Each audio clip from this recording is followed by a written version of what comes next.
and we must resist this wholeheartedly. If we don't resist it wholeheartedly, we're basically repeating what we for years blamed the German people for having accepted Hitler and the concentration camps, the whole Holocaust. We're finding ourselves in that same position now. Are we going to accept this, or are we going to fight it? Well, John, that's my next point, is that if you really study history, which you're a learned man, I'm sure you know about this, it's now been declassified and on record. New York and British banks funded Hitler early on, thought he was a great guy because they wanted fascism, and then later, once he went totally wild, turned against him.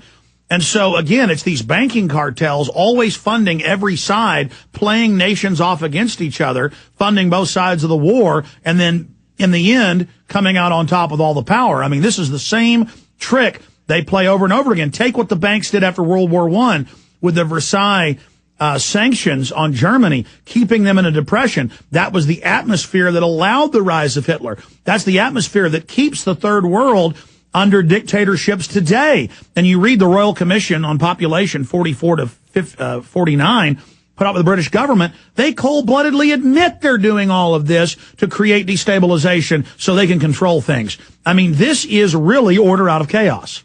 Yeah, and here we go again. And not only that, Alex, but when I went to business school back in the 60s, I had professors that would tell me, we'll never have another Great Depression because we've set rules and regulations in place that will not allow that to happen again. And I think that was true at the time. Glass-Steagall was, one of the preeminent acts, and regulations against usurious interest rates. But since that time, since I graduated from college, beginning in the 80s under Reagan and continuing through Clinton and everybody else, we continually hacked away at those rules. So we reached the point where there was no more Glass-Steagall that separated commercial banks from investment banks and insurance companies, and the usury laws were all done away with. So today there's some of these payday check people are charging as much as 800% interest rates, and banks and credit cards are charging in the 30s. That's outrageous. And I was told when I was in business school that would never happen again, and that protected us from another depression. And I think it probably did. Mm-hmm. But we whittled away at all these things. We made icons and heroes out of people like Donald Trump and Jack Welch of GE, who bragged about the fact they fired people, and at the same time gave themselves huge increases in salaries. Welch got rid of roughly a quarter of his employees at GE and gave himself huge bonuses. And Trump fires people on TV and makes a big scene out of it.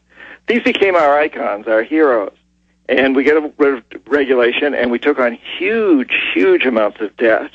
And we, the consumer, turned a blind eye to the Well, isn't this, exactly, but isn't this gladiatorial where they show people being fired and we all kind of join in there in the arena? But next week, we're going to be in the arena, and our friends are going to be laughing at us in the cheap seats. To interrupt you, because in the limited time, and you're making so many great points, I want to go back here to how they recruited you.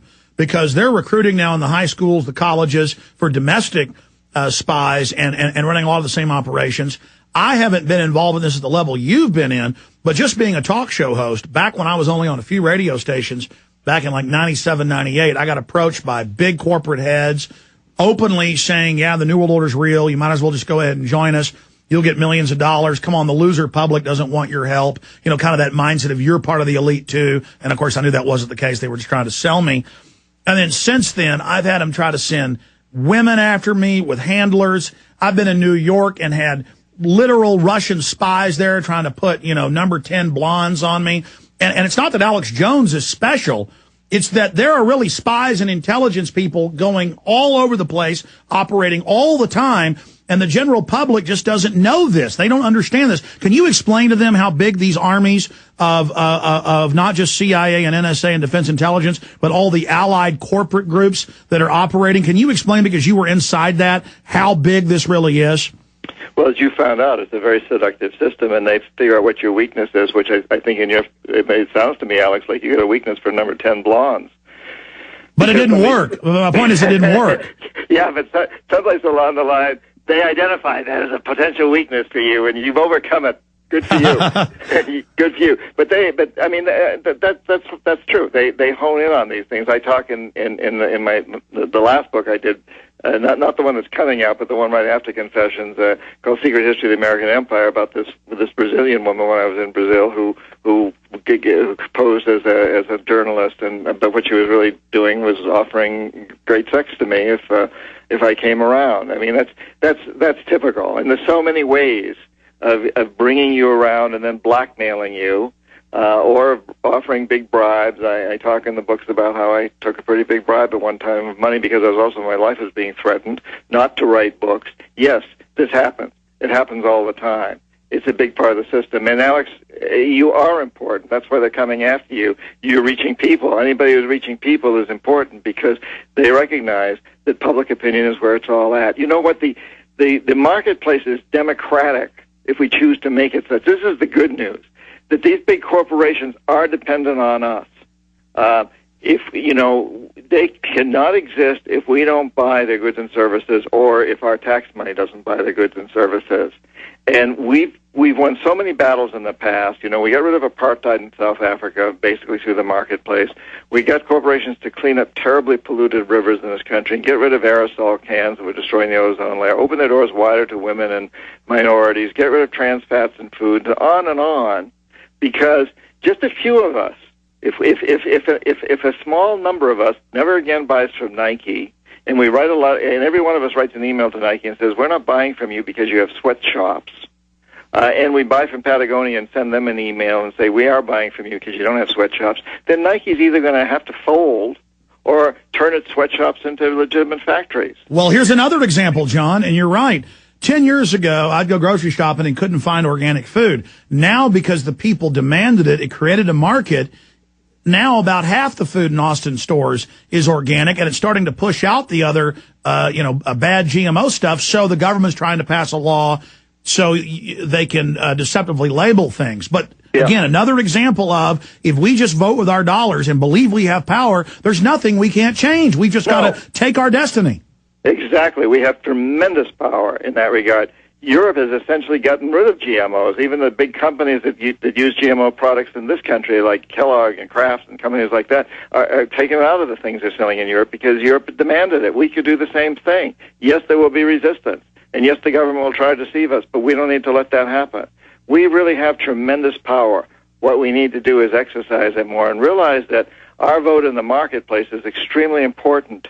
I'm not going to say it's more important or less important than our vote in the polling booth, but it's just as important. It's important. They're both important. We need to vote every time we shop or choose not to shop, and we need to let those companies know why we're not buying from them or why we are buying from them, and that will turn things around. Exactly. There's more of us than there are the elite. I mean, I had Rothkopf on, again, former head of the Kissinger Group, who wrote this book, Superclass, and there he was in the Washington Post bragging, we're setting up world government of, for, and by the elites. And I had him on, and I said, why'd you come on? Oh, we know who you are. We just want to, come on the show and let everybody know that, we're doing this for your own good. But he admitted there's 6,000 superclass in the world, and if we didn't go along with them, there's no way they could get away with this. Final segment with John Perkins straight ahead. Maybe I'll twist his arm to do maybe a segment more or so we can take more calls. You can get his book, Confessions of an Economic Hitman, John Perkins. Stay with us. Everything we said came true. Everything we've done's been right. Okay, we got Salem in Brazil, Julio in Illinois, Joe in Texas, and others for our guest, John Perkins, Confessions of an Economic Hitman. New book, Hoodwinked, is the working title, coming out in November. The book's basically done. He's just doing some footnotes and polishing it up. Great writer. And I'm going to carry this one in our Infowars.com bookstore. I meant to carry Confessions of an Economic Hitman and just didn't do it a few years ago when it came out because we got so busy. Speaking of books and videos that we carry that expose this stuff, we are carrying America Freedom to Fascism, the full director's cut at Infowars.com, and the Aaron Russo exclusive final interview he did before he died. That is now available with added commentary and updates from myself at Infowars.com. Terror Storm, Endgame, Blueprint for Global Enslavement. These are all great films to get at Infowars.com and show to your friends and family. Every person you wake up is one step closer to us beating these bankers. They wouldn't be trying to silence free speech, intimidate people, carry out hits all over the third world if this wasn't the case. Before we take a few calls from Brazil and other places, John Perkins, one area we didn't get into today, but you've got to go in about 10 minutes, is what the jackals do, what the hitmen do. You were the guy trying to buy them off. You were the slick corporate operator. Explain what came next if folks didn't go along. Well, yeah, for example, in Ecuador with Jaime Roldos and in Panama with Omar Torrijos, I couldn't bring those guys around. They wouldn't take these big loans. They wouldn't corrupt themselves in their country.